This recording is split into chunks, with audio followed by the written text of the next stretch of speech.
Quando dizemos aprender, referimos-nos ao processo de entender mais, e não ao processo de lembrar informações do mesmo grau de inteligibilidade das demais informações que você possui. Ou seja, o estatuto de um conhecimento, para que ele seja genuíno, ele tem que se apresentar como novo.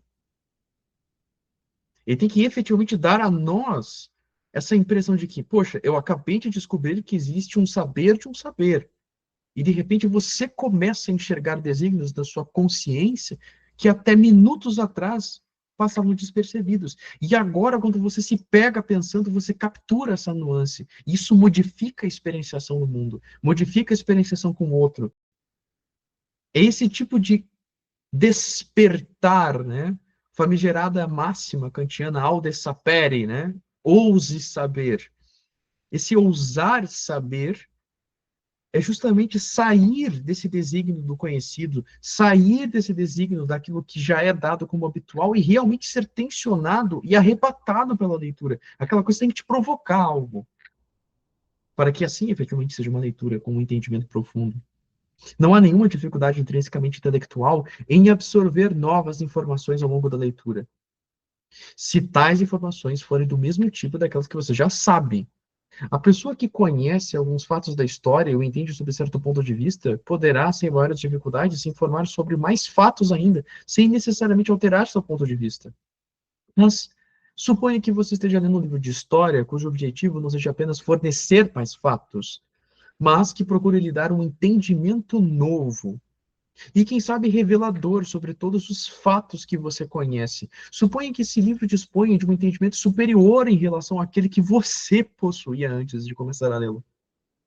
Se você conseguir absorver esse entendimento superior, então terá lido no segundo sentido. Você realmente se elevou pelas suas próprias forças, embora evidentemente de maneira indireta, já que a elevação só foi possível por causa do escritor, que tinha algo a lhe ensinar. E aqui tem um ponto espetacular que o Adler trabalha, que é a famigerada glória. Porque a glória de você saber alguma coisa mediante o livro de um escritor, ela é absolutamente acidental e participativa. Não foi você que chegou naquela conclusão. Então, os louros, eles repousam na cabeça do autor, não na sua. A única virtude que você tem, a qual você pode ficar feliz por ter conseguido desenvolver, é o fato de ter subido nos ombros dele.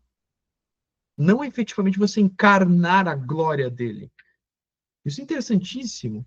Até porque do fato de eu compreender Leibniz, não me faz tal qual Leibniz. E a glória de Leibniz não recai sobre os meus ombros. Ao contrário, eu que precisei escalar os ombros dele para poder ver alguma coisa. Não o oposto. Então, é muito comum hoje vocês verem a encarnação de pessoas as quais, quando transmitem o conhecimento de um autor que, de fato, merece todas as honrarias, afinal, atravessou séculos e seu nome está na boca daquele sujeito. Essa identificação com a glória do sujeito. Não, essa glória não é de quem transmite.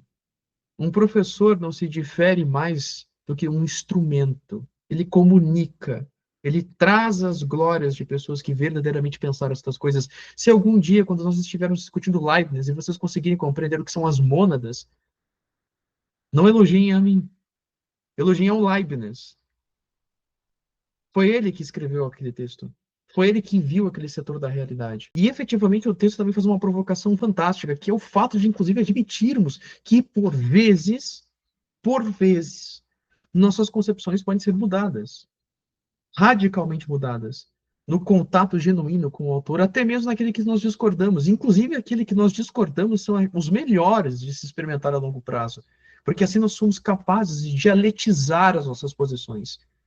Uma vez qualificados, em posse das premissas, das razões que lhes subjazem e justificam, nós podemos verdadeiramente travar uma dialética real. Por isso que a controvérsia, para quem está começando no âmbito da filosofia, estudando uma coisa mais seriamente, é o último lugar que se deve estar. Porque a controvérsia é o campo de batalha dos qualificados, e dos mestres, e dos autores. Efetivamente, conhecer todo o arranjo que perfaz uma controvérsia, por vezes, leva anos. E a pressa para se posicionar em um dos lados da controvérsia, por vezes, é inimiga fundamental de você ter condição de conhecer a natureza da controvérsia. E se quer saber inclusive as razões do lado que você assume, porque aqui será efetivamente um golpe de confiança. Então, somente isso. Por vezes nós estamos lendo autores dos quais discordamos intimamente e em algum momento ele vai concordar contigo. Não existe um autor que escreva integralmente uma obra que não converse com alguma coisa por parte do leitor. Isso é impossível. Você pode, por exemplo, defender com unhas e dentes a necessidade de um primeiro princípio principiante e causante de todas as coisas, sendo ele mesmo encausado. Mas quando você for ler, por exemplo, os diálogos sobre a religião natural de David Hume, um assumido cético, alguma coisa dessa obra, ao longo das 200 páginas que ali estão escritas, alguma coisa você vai dizer, isso aqui é até interessante. Essa aqui é uma boa provocação. Isso aqui até me coloca para pensar na premissa do argumento que defendo.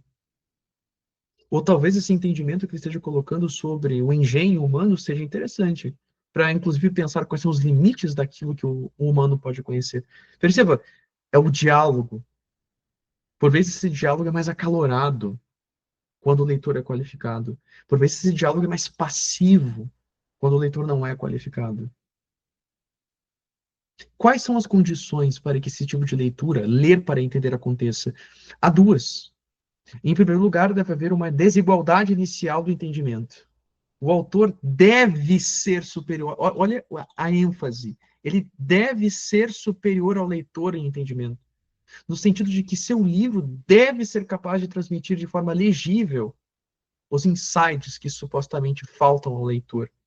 Em segundo lugar, o leitor deve ser capaz de superar parcial ou totalmente essa desigualdade, que nunca totalmente, mas sempre se aproximando da igualdade com o autor. Percebam, o que o Adler está dizendo é o seguinte: quem agora governa o primado da discussão quando você se propõe a ler é o autor. Você não pode entrar num livro pressupondo que você vai julgar o autor.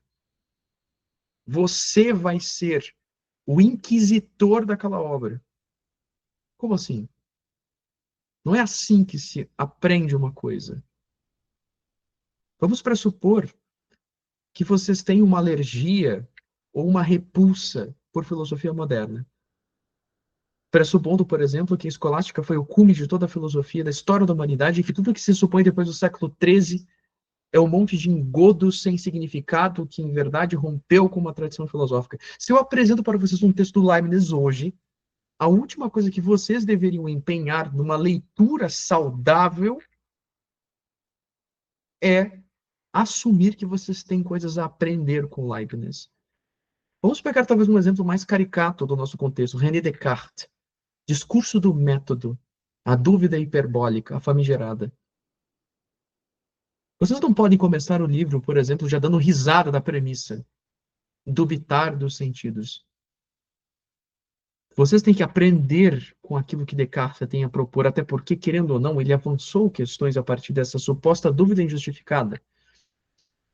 Então, essa tarefa de juízes dos autores é uma coisa a qual nós nunca pressupomos quando nós começamos a ler alguma coisa. Até porque, se você convidasse alguém para a sua casa para conversar, eu presumo que a última coisa que vocês fariam é, a priori, debochar daquilo que ele tem a dizer ou ser agressivo para com aquilo que vai ser dito. Em verdade, eu imagino que vocês sentariam com essa pessoa, ofereceriam um café e ficariam em silêncio enquanto ela fala. E a posteriori, talvez, poderiam trocar ideias, enquanto símiles, talvez adversários, a depender do posicionamento. Mas a priori, você sempre recebe aquela pessoa com educação. Não é muito diferente da leitura. Em suma, só podemos aprender com os nossos superiores. Temos de saber quem são eles e como aprender com eles. A pessoa que souber como aprender com eles terá dominado a arte de ler, no sentido especial que damos a essa expressão deste livro. Qualquer pessoa que a saiba ler, provavelmente tem alguma habilidade em ler desta maneira. Mas todos nós, sem exceção, somos capazes de aprender a ler melhor e, aos poucos, a tirar cada vez mais proveitos dos livros mais recompensadores.